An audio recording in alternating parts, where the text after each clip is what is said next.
The topic is about reproduction.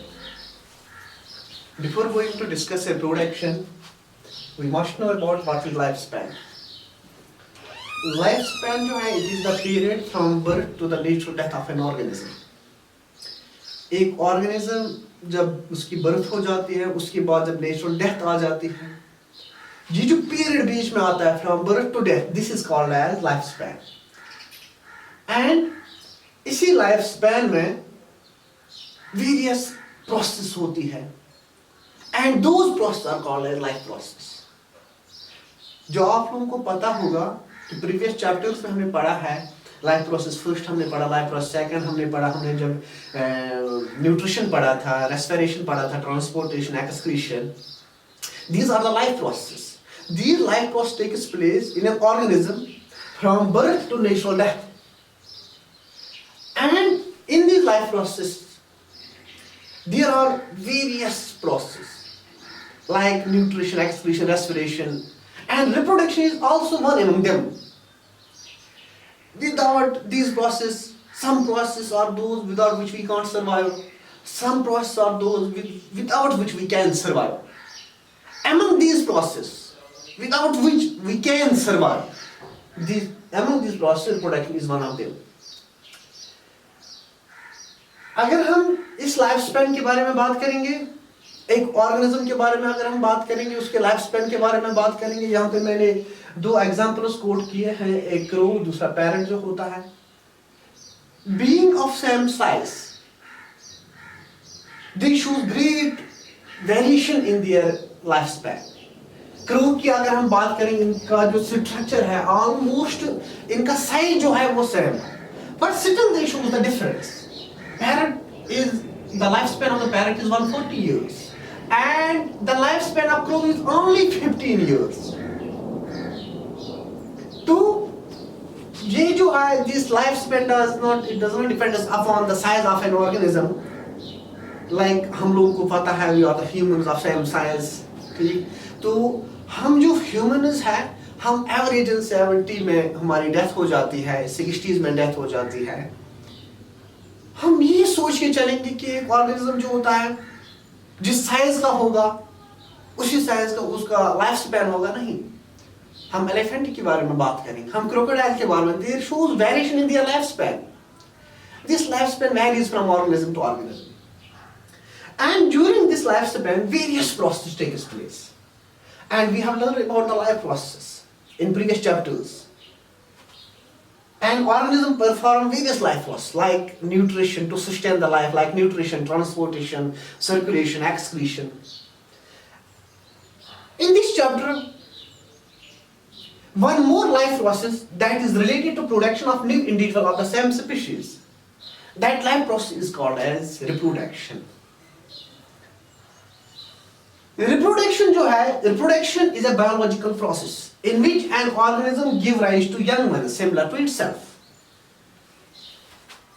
Reproduction एक biological process है, एक organism में होती है, living organism में होती है. और इसमें क्या organism करता है? It give rise to young ones similar to itself. अपनी कॉपी similar बनाता है. ये जो reproduction है, the offspring, उसके बाद जब ये डेवलप हो गया, the offspring grow करता है, उसके बाद मैच्योर हो जाता है, and in turn produce new offsprings.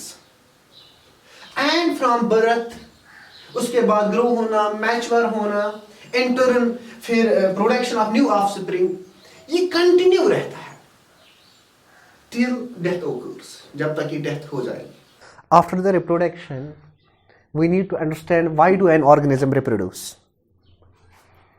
These are the basic 5 points जिससे आप ये जानोगे एक ऑर्गेनिज्म को रिप्रोडक्शन क्यों करनी पड़ती है. And the first point is that it maintains, this reproduction maintains the continuity of the generation, to maintain the continuity of the generation. For example, if this is a parent and B, if reproduction takes place in A reproduce, A ने reproduction किया and इसने अपने offspring develop किए, that is A and A. B ने reproduction नहीं किया। जब B ने रिप्रोडक्शन नहीं किया तो इसके जीन्स यहीं पे एलिमिनेट हो गए, खत्म हो गए। ये जब डेथ हो जाएगी, जब इसकी डेथ हो जाएगी, उसके बाद इसकी जनरेशन ही स्टॉप हो जाएगी। बट ए ने जब रिप्रोडक्शन किया तो अपने ऑफस्प्रिंग्स डेवलप किए। ये रिप्रोडक्शन करेंगे, जब तक ये रिप्रोडक्शन करते जाएंगे तब तक इनकी जनरेशन कंटिन्यू होती रहेगी एंड बी की जनरेशन यहीं पे खत्म हो गई। इसीलिए हम कह रहे हैं reproduction is essential to maintain the continuity of the generation. And the second important point is that it increases the population of the species ए की हम बात करें, यहीं पे इसी ए की बात अगर हम करेंगे, ए स्पीशीज अगर इसने रिप्रोडक्शन किया तो पहले एक था, अब दो बन गए, दो से चार बन गए, तो ये अपनी स्पीशीज को इंक्रीज कर रहा है। And we know that reproduction only takes place in the same species, between the same species. तो अपनी स्पीशीज को, अपनी पॉपुलेशन को इंक्रीज करना, इसके लिए रिप्रोडक्शन बहुत ही इंपॉर्टेंट है। And the third important point is to maintain the ecological balance. Ecological balance को मेंटेन करने के लिए रिप्रोडक्शन की जरूरत है। फॉर एग्जाम्पल अगर हम एक फूड चेन की बात करेंगे, एक simple food chain, 3 step food chain हम लेंगे, जिसमें हम ये लिखते हैं लाइन, यहां पे लिखेंगे गोट एंड यहां पे लिखेंगे grass. This is the simple 3 step food chain. अगर ये गोट रिप्रोडक्शन नहीं करेगा, ये रिप्रोड्यूस नहीं कर पाएगा, तो गोट जो है इसकी स्पीशीज जो है डिक्लाइन हो जाए, खत्म हो जाएगी। तो जब गोट खत्म हो जाएंगे तो लायन को खाने के लिए कुछ नहीं मिलेगा। It will also decline from this earth. तो इकोलॉजी इस एनवायरनमेंट में इम्बैलेंस हो गया इस एक गोट की वजह से। तो इस इकोलॉजिकल बैलेंस मेंटेन करने के लिए रिप्रोडक्शन करना बहुत ही इंपॉर्टेंट है। जब गोट रिप्रोड्यूस करेगा तब जाके इसकी स्पीशीज इंक्रीज होती जाएगी, इसकी स्पीशीज इंक्रीज हो जाएगी तो लायन इजीली सर्वाइव करेगा, उसको इजीली अपना फूड मिलेगा। And the fourth point is that is regarding the evolution. एक ऑर्गेनिज्म जब रिप्रोडक्शन करता है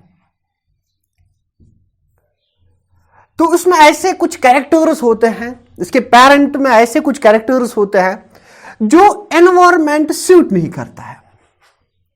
तो जब वो रिप्रोड्यूस करता है, let me take the example of, हम डार्विन के बारे में बात करेंगे। डार्विन ने जब फिंचेस के बारे में बताया कि, या अगर हम बात करेंगे इंडस्ट्रियल मेलानिज्म की, वहां पे बिफोर इंडस्ट्रियलाइजेशन इंग्लैंड में मोथ्स सर्वाइव कर रहे थे व्हाइट कलर के। बट आफ्टर इंडस्ट्रियलाइजेशन वहां पे पोल्यूशन बहुत ज्यादा हो गया। तो पोल्यूशन की वजह से क्या हुआ कि बिफोर दिस इंडस्ट्रियलाइजेशन 1810 से 1820 से बिफोर, इंग्लैंड में जो ट्रीज थे या जो भी एनवायरमेंट वहां का था, वहां पे लाइकेन्स डेवलप हुए थे प्लांट्स पे, क्योंकि we know that lichens are the indicators of pollution. ये वहीं पे ग्रो हो जाते हैं जहां पे पोल्यूशन नहीं होता है। तो इंग्लैंड में लाइकेन्स डेवलप हुए थे प्लांट्स पे, एवरी एनवायरमेंट के एवरी स्टेप पे लाइकेन्स डेवलप हुए थे। और ये जो मोथ्स सर्वाइव कर रहे थे, इन मोथ्स को कौन खा रहा था? Crows. And lichen white colour का है, मोथ्स व्हाइट कलर के हैं, क्रोज इनको इजीली फाइंड नहीं कर पा रहे थे in this white colour. But after industrialization क्या हुआ? ये लाइकन जो है, लाइकन अब डेवलप नहीं हो जाएगा, क्योंकि इंग्लैंड में अब इंडस्ट्री पोल्यूशन हो गया। पोल्यूशन में लाइकन डेवलप नहीं होते हैं, लाइकन खत्म हो गया। तो वहां पे जब पोल्यूशन बहुत ज्यादा डेवलप हो गया, अब क्रोज को इजीली फाइंड हो रहे थे ये व्हाइट कलर के मोथ्स, ये इनको खा रहे थे। या तो इनकी पॉपुलेशन को डिक्लाइन होना था, या तो इनको अपने अंदर ऐसे कैरेक्टर डेवलप करने थे ताकि ये सर्वाइव करेंगे इस एनवायरनमेंट में। एक ही कैरेक्टर था, that was to change its colour. इनको अपना कलर चेंज करना था। तो कुछ जो व्हाइट कलर के मोथ्स थे इन्होंने जब न्यू यंग वनस बना दिए, तो कुछ मोथ्स जो थे इन्होंने अपने अंदर ब्लैक कलर का जीन डेवलप किया, एंड कुछ जो मोथ्स थे वो चेंज नहीं कर पाए, और जिन्होंने चेंज नहीं कर पाए वो इस एनवायरनमेंट में नहीं सर्वाइव कर पाए, और ब्लैक वाले इन्होंने सर्वाइव किया इस एनवायरनमेंट में। तो दैट मीन्स कि जो इवोल्यूशन हुआ, व्हाइट से ब्लैक मोथ्स बन गए by transmitting favourable variations from one generation to another generation. तो रिप्रोडक्शन ही इंपॉर्टेंट चीज है जिसकी वजह से फिर व्हाइट कलर ने ब्लैक मोथ्स डेवलप किए, जिसकी वजह से उन्होंने अपनी जनरेशन को कंटिन्यू किया। तो this is the important topic, this is the important point to explain why an organism reproduce. And the last point is that this reproduction also helps in group immortality by replacing the dead individuals with new young one. एक population में we know that an organism जो है इसको death तो होनी ही है, but अगर एक ऑर्गेनिज्म, यहां पे अगर हम बात करेंगे एक एनवायरमेंट में 10 ऑर्गेनिज्म, एक स्पीशीज ए है, इस ए स्पीशीज में 10 इंडिविजुअल्स है, ऐसी 10 तक है। अगर ये इंडिविजुअल्स में से 5 डेड हो गए और रिमेनिंग 5 ही रह गए, अगर ये रिप्रोडक्शन नहीं कर पाएंगे तो इसकी स्पीशीज खत्म हो जाएगी। अगर रिप्रोडक्शन किया तो क्या हो जाएगा, तो ये जो डेथ हो गए, जो मर गए, इनकी जगह अब और नए डेवलप हो जाएंगे। इसीलिए एक पॉइंट हमने यहां पे लिखा, reproduction also helps in group immortality by replacing the dead individuals with new young ones. See here the types of the reproduction. There are two main types of the reproduction. One is asexual reproduction, another is sexual reproduction. Asexual reproduction, it is that type of reproduction in which new individuals are formed by a single parent with or without the involvement of gametes. Only single parent is responsible for the formation of new individual, and the new individual formed are the exact copy of their parents. And such individuals which are both genetically as well as morphologically similar to their parents, such individuals, a term is used for these individuals called as clone. Let's see here. हमने लिखा है sexual reproduction when offspring is produced by a single parent with or without the involvement of gametes. The offspring that are produced are not only identical but are also exact copies of their parent. Such individuals which are exact copies of their individuals which are both morphologically as well as genetically similar, and external appearance उनकी similar होगी as of their parents, as well as genetically, इनके genes ही अगर हम बात करें genetically भी ये similar to their parents होंगे. And such individuals which are both morphologically as well as genetically similar, such individuals are called as clones.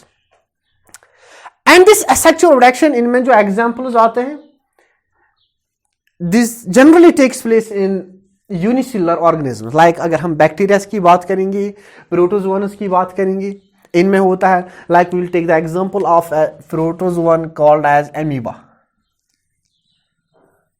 amoeba की अगर हम बात करते हैं,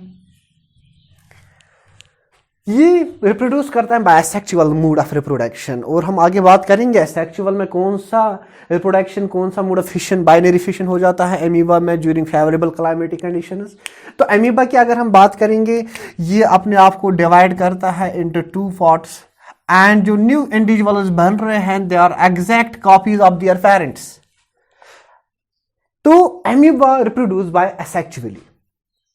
ऐसी बैक्टीरिया की बात करेंगे रिप्रोड्यूस बाय असेक्सुअली, या हम लवर प्लांट्स के बारे में बात करेंगे, लाइक अलगी के बारे में बात करेंगे, फंजे के बारे में बात करेंगे, या ब्रायोफाइट्स के बारे में बात करेंगे, या हम एनिमल्स में अगर हम बात करेंगे पोरीफेरेंस की अगर हम बात करेंगे, पोरीफेरेंस में bye asexual mode of reproduction reproduce कर पाते हैं. And cnidarians they reproduce asexually, जिनको हम सिलेंट्रेट्स कहते हैं.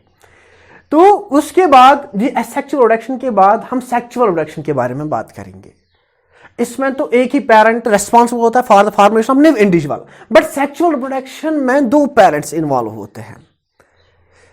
तो सेक्सुअल रिप्रोडक्शन में involvement of two gametes, mail and female gamete, तो हमने लिखा है it involves the formation of male and female gamete either by the same individual or by the different individual of opposite sex. We will take the example here. earthworm के बारे में बात करेंगे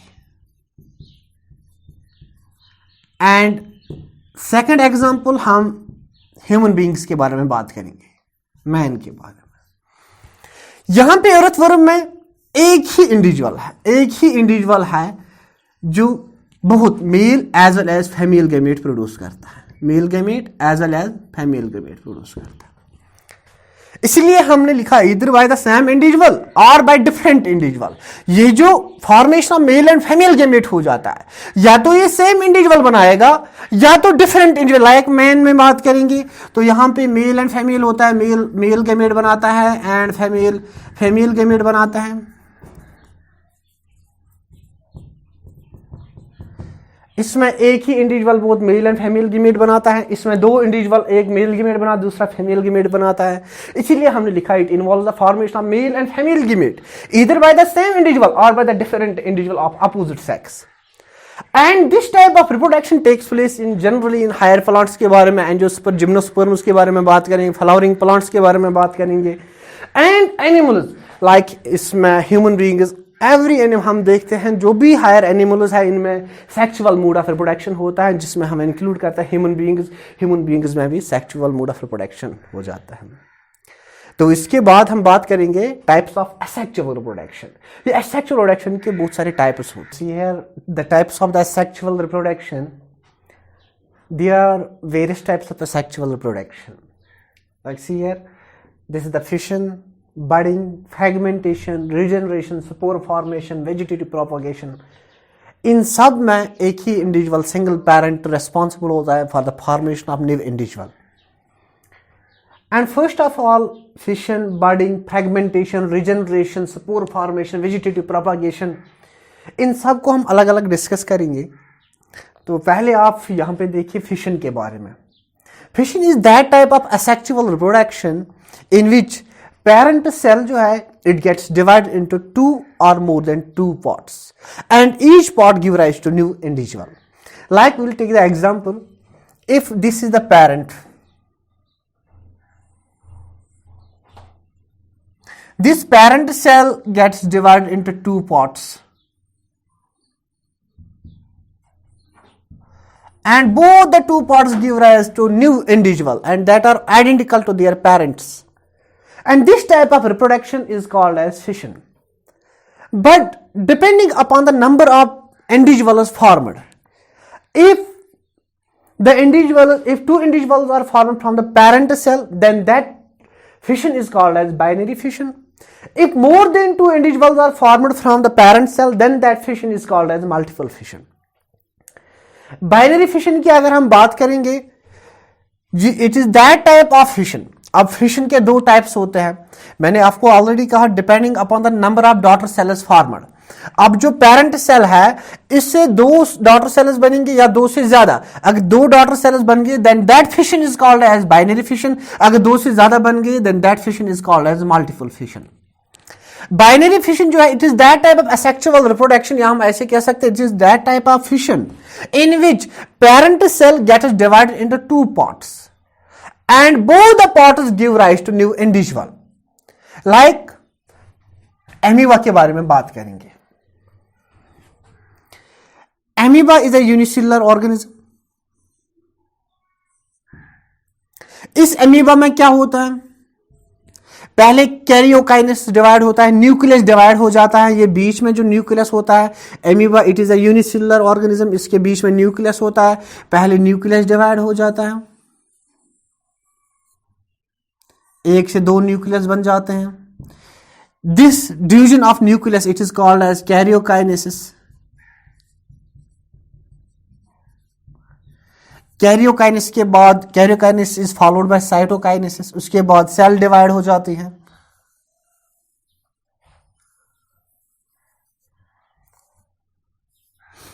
ये एक एमीबा से दो एमीबा बन गए and they are the identical copies of their parent. These are two daughter cells. ये दो daughter cells है। and this is the parent amoeba. And this type of fission in which parent cell gets divided into two parts and both the parts give rise to new individual. This type of reproduction it is called as binary fission. It generally takes place in amoeba के बारे में बात करेंगे तो amoeba में binary fission हो जाता है. पैरामेशियम के बारे में यूनिसेलुलर ये भी है तो इसमें भी binary fission होता है. ईगलिना के बारे में बात करेंगे binary fission होता है. लेशमिनिया डोनिमोनिया दैट कॉज काला एज अ डिजीज प्रोटोजोन एक है, इसमें प्रोटोजोन्स में भी binary fission हो जाता है एटसेट्रा. और उसके बाद इस binary fission के बाद आता है multiple fission. Same binary fission की तरह बट बाइनरी फिशन और मल्टीपल फिशन में डिफरेंस क्या है? इसमें parent cell gets divided into two parts and both the two parts give rise to new individual. In which in this multiple fission parent cell जो है it gets divided into more than two parts. More than two parts means एक parent cell जो है इससे पहले तो parent cell get divided into two, उसके बाद 2 से 4 बनेंगे. दैट मीन 2 से ज्यादा इंडिविजुअल्स बन गए. In which parent cell gets divided into more than 2 parts and each part give rise to new individual. That type of fission is called as multiple fission. Like it generally takes place in Plasmodium. Plasmodium vivax के बारे में बात करेंगे. A single parent cell. Plasmodium के बारे में बात करेंगे. A single parent cell. One parent cell of Plasmodium give rise to 1000 daughter cells.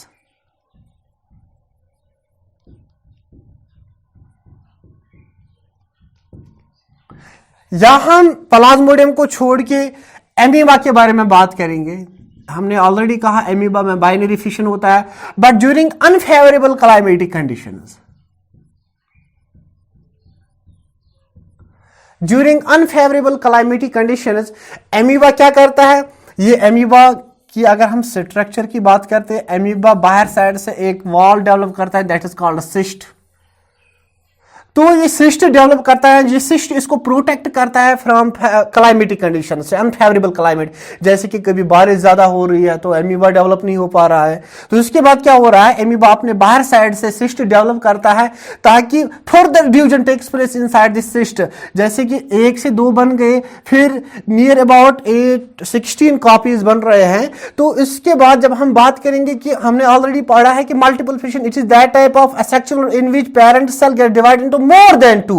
अब एमीबा के केस में क्या हो रहा है? एमीबा ने बाहर से सिस्ट डेवलप किया, अब 2 से 8 16 कॉपीज बना रहा है. Now this type of reproduction is called as multiple fission.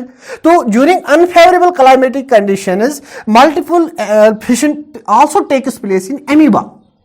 But during favourable conditions amoeba में कौन सा रिप्रोडक्शन हो रहा है? सेक्सुअल रिप्रोडक्शन होता है, that is the binary fission. Unfavourable climatic conditions में मल्टीपल फिशन हो जाता है. बट प्लाज्मोडियम के बारे में बात करेंगे, उसको नॉर्मल टाइम पे भी मल्टीपल फिशन हो रहा है. और इसके बाद इस फिशन के बाद सेकंड रिप्रोडक्शन जो आता है दैट इज द बडिंग.